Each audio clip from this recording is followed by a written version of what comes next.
Hey everybody, it's Brother Curtis Brink again. Just with a thought. I keep telling y'all my mind be racing.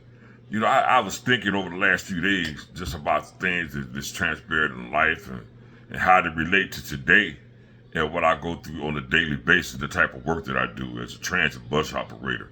We serve everybody, all from all walks of life.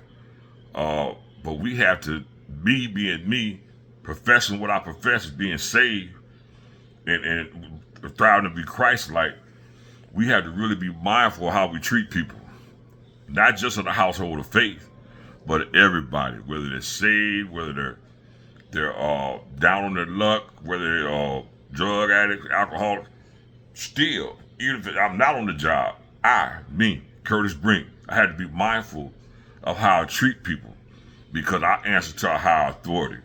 And my conviction, when I say or do something, I had to go back and say, man, Lord, forgive me. And if I see that person, I had to go back and say, man, forgive me, I'm sorry. I thought about something that happened a few years ago. We was at church, and I went home. My wife was still there. I guess we had dinner or whatever at church. And she called me and told me she had a flat tire. There on a Sunday, nothing's open. So I jumped in the car. Me and my second youngest son, we went up to Sunny Spot, one of the convenience stores in the neighborhood. And we pulled in. I saw an old childhood friend who happened to be still out there, doing the things I used to do. Drugs, alcohol.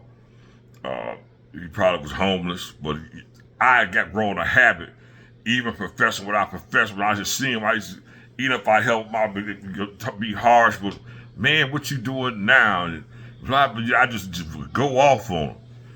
And I wasn't convicted until this moment. So I got ready to roll the window down because we was going to the spot to get some Fix-A-Flat. So I could go to where my wife was, put some Fix-A-Flat in the tire until the next day. I went to roll that window down. I went to go off on him. And God stopped me.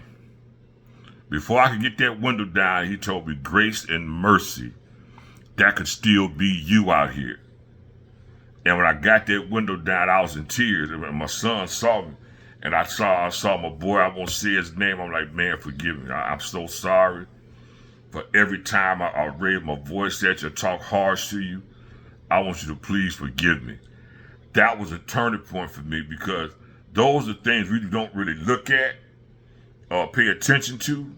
But man, we have to treat people right. I don't care where they are, who they are. Our words are supposed to be, according to Colossians, our words are supposed to be full of grace, seasoned with salt. So we know how to answer every man. We have to, in Hebrews it says that we have to remember them that are in bondage as being in, so much being in bonds with them, of suffering adversity with them. That's compassion. Jesus was compassionate.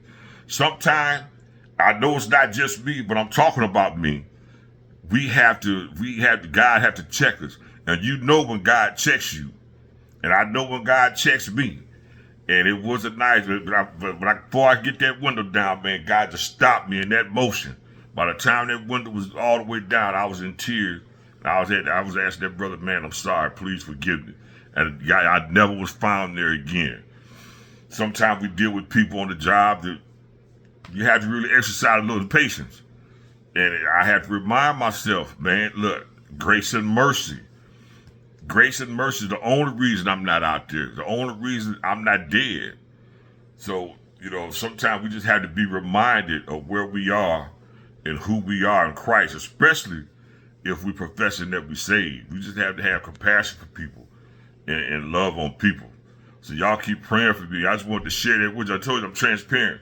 I'm going to talk about me first. And my mind just be racing. I've been thinking about it the last few days. I'm like, I need to share this for somebody that might be going through it.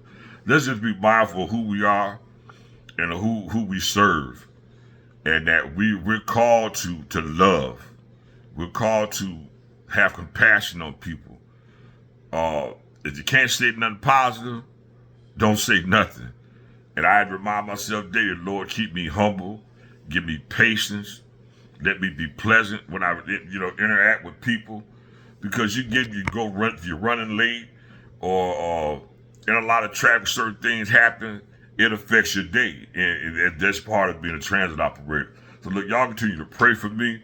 Again, I thank God for everybody, all your support of the content. God bless you. I take this serious. I thank God for each and every one of you. Y'all have a blessed evening.